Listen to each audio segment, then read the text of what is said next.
Oke, nah ini dana masuk yang disampaikan.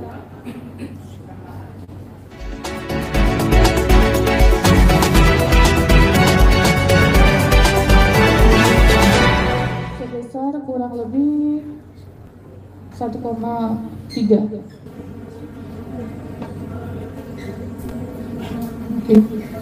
Dan akhirnya kita tetap minta tolong untuk adanya mutasi dilampirkan gitu. Nah ini boleh saudara jadi menjelaskan ya, karena beliau yang berkoordinasi langsung terkait mutasinya. Terima kasih Denovi. Jelas ya suara saya? Ya, buka aja saya. Oke. Ini di tanggal 7 ya. Di tanggal 7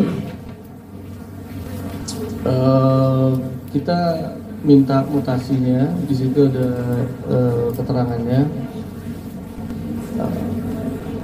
Dari sisi keluarga menyebutkan bahwa ada kesulitan karena kartu yang dimiliki itu jenisnya tidak memungkinkan untuk cetak dari m-banking, jadi sehingga harus Mas Agus yang datang. Kenapa harus Mas Agus? Karena mereka sebelumnya sudah coba pakai surat kuasa ya, itu nggak dikasih sama bank, walaupun yang datang istrinya.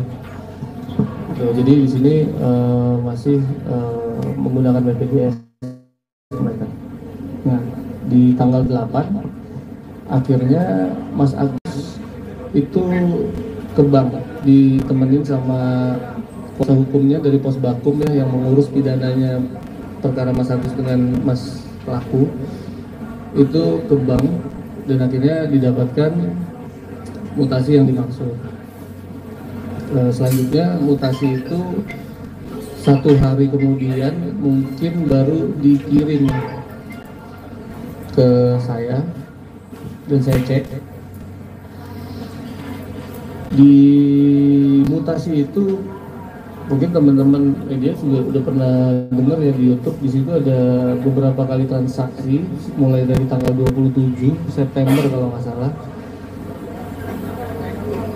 Itu 5 kali sampai tanggal 3 atau tanggal 5 Oktober, 5 kali ke rekening istrinya, 2 kali ke rekening Mbak V tadi,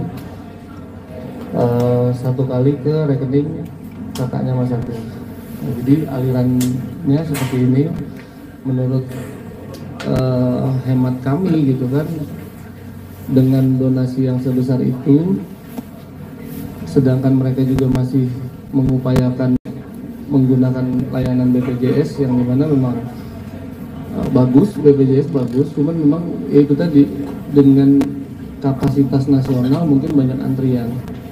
Seharusnya perpindahan uang sebanyak 50 juta sekali transfer ini kan mereka bisa gunakan jalur pribadi ya, kalau menurut logika kita. Nah itulah yang kita tanyakan. Lalu ketiga transfer itu, ketiga rekening penerima ini, kita juga mintakan pertanggungjawabannya masing-masing. Bagaimana ini duitnya untuk apa gitu kan, sedangkan pengobatan masih BPJS pada saat itu.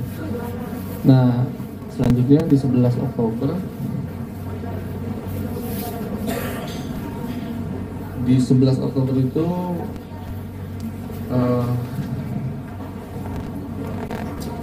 akhirnya keluarga, yang bisa teman-teman lihat itu ada lagi tayangan podcastnya di Rumah Denovi,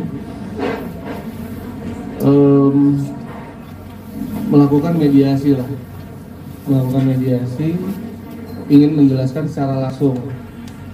Jadi baik dari rekening yang atas nama istrinya, atas nama kakaknya, dan atas nama saudara istrinya mau dijelaskan.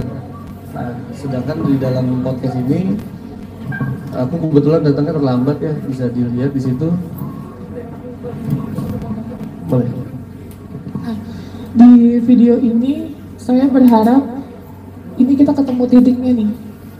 Kenapa saya panggil semuanya? Saya hanya minta tolong transparan, karena sekali lagi itu amanah yang nantinya saya bakal ditanyain sama donatur. Teh Novi, sudah apa itu donasinya, untuk apa? Sudah belum melakukan operasi dan lain-lain. Dan pada saat akad pertama adalah untuk operasi kesembuhan dari mata Mas Agus ya, gitu. Di awal video sampai akhir saya masih menanyakan terkait donasi. Mereka menjelaskan donasi yang keluar itu hanya di split awalnya gitu, karena ATM beliau adalah rusak katanya ya, rusak. Terus takutnya butuh donasi besar, jadi bisa di backup sama istrinya katanya gitu, butuh pengeluaran besar. Terus saya menanyakan, jadi uang yang di istrinya itu masih utuh? Masih, semuanya yang di split masih utuh? Masih, katanya statementnya seperti itu. Sampai Mas Gedi telah datangnya, akhirnya Mas Gedi datang, tidak ada pembahasan terkait donasi yang keluar juga. Pada saat di jalan ya Mas, kita baru berbicara terkait uang yang 90 juta itu udah ditanyakan belum? Belum. 95,8 sekian lah ya. Sudah ditanyakan belum? Terus saya bilang, donasi uang apa gitu, saya nggak tahu soal 90 juta sekian itu.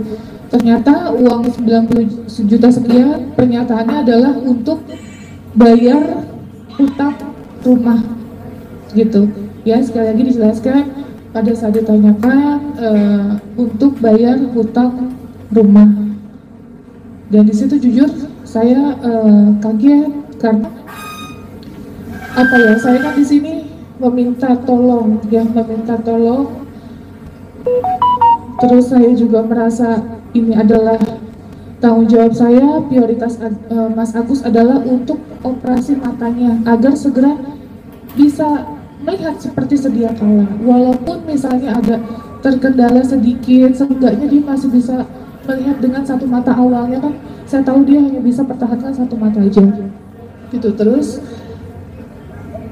akhirnya saya menanyakan itu, adanya permintaan maaf dari keluarga dan kejujuran atas uang yang sudah dipakai. Seperti itu ya Mas ya. Jadi penjelasan dari keluarganya setelah ditanyakan seperti apa Mas? Oke.